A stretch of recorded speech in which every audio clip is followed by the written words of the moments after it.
본 영상은 세로 전체 모드로 보시는 걸 권장합니다.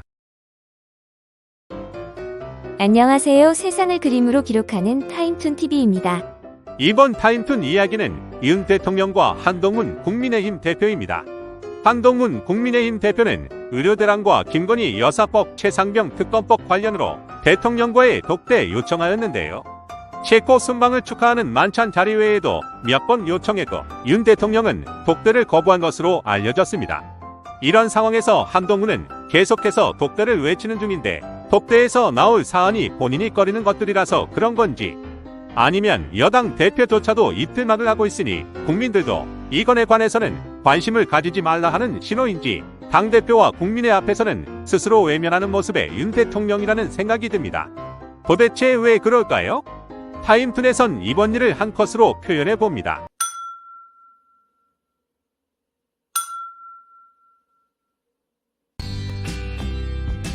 안녕하세요. 세상을 그림으로 기록하는 타임툰TV입니다.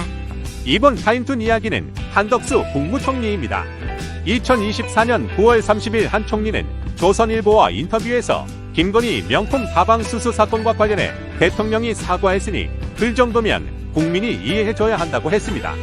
그리고 윤 대통령에 대한 질문에는 개인이고 인기에 연연하지 않고 제일 개혁적인 대통령이라 답하였는데요. 언제 대통령이 국민에게 사과하였나요?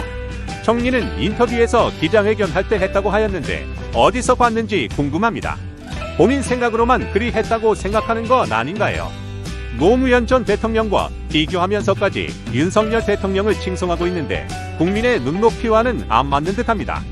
타임툰에선 이번 일을 한 컷으로 표현해봅니다.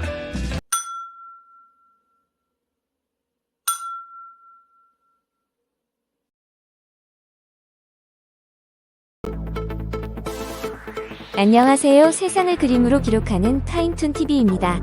이번 타임툰 이야기는 윤석열 대통령입니다.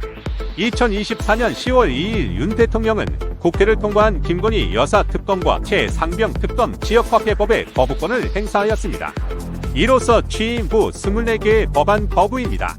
이 결과에 많은 국민들이 예상했지만 이쯤 되면 국민 의견을 대표하는 국회가 하는 것은 내용도 보지 않고 반대를 위한 반대인 것처럼 거부를 하는 모양새입니다.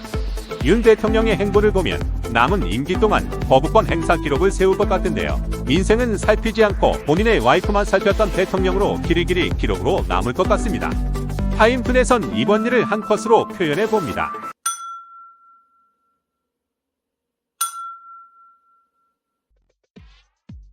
안녕하세요. 세상을 그림으로 기록하는 타임툰TV입니다.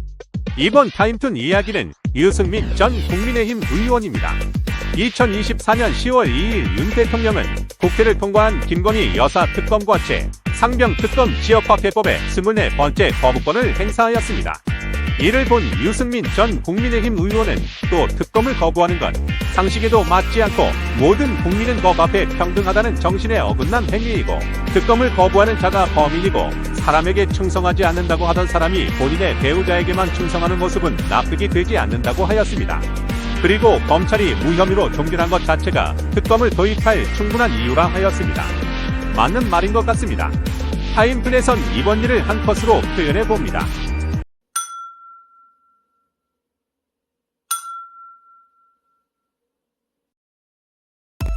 안녕하세요. 세상을 그림으로 기록하는 타임툰TV입니다. 이번 타임툰 이야기는 한동훈 국민의힘 대표입니다. 국회를 통과한 김건희 여사 특검과 최상병 특검 지역화폐법이 윤석열 대통령이 거부하여 재표결을 하루 앞둔 2024년 10월 3일 국민의힘 한동훈 대표는 김건희 여사 특검은 반드시 막아야 한다고 하였습니다. 이유는 현 특검법의 부당성과 이재명 민주당 대표 선거를 앞두고 판사 탄핵을 추진한 검찰을 압박하고 있기 때문이라고 하는데요. 여기서 이재명 재판이 왜 나오는 거지요?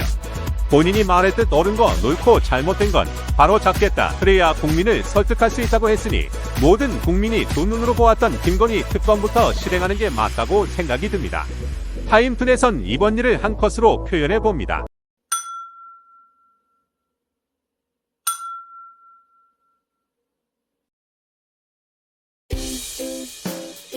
안녕하세요. 세상을 그림으로 기록하는 타임툰TV입니다. 이번 타임툰 이야기는 대통령실 예비비입니다. 정부는 국외 순방프레스센터에 사용할 비용이 부족하다는 이유로 19억 4천만 원을 예비비로 추가 편성하였습니다.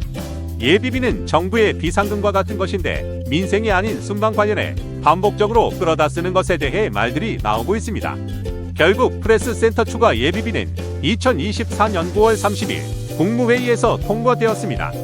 정부가 이처럼 예비비를 사용 집행하는 데는 예비비는 국회 예산안심의 절차를 거치지 않고 국무회의의 승인만 거치면 사용할 수 있기 때문인데요. 아무리 사용 권한이 정부 단독으로 가능하다 해도 그 자금은 결국 국민의 세금으로 형성된 자금 아닌가요? 타임툰에선 이번 일을 한 컷으로 표현해 봅니다.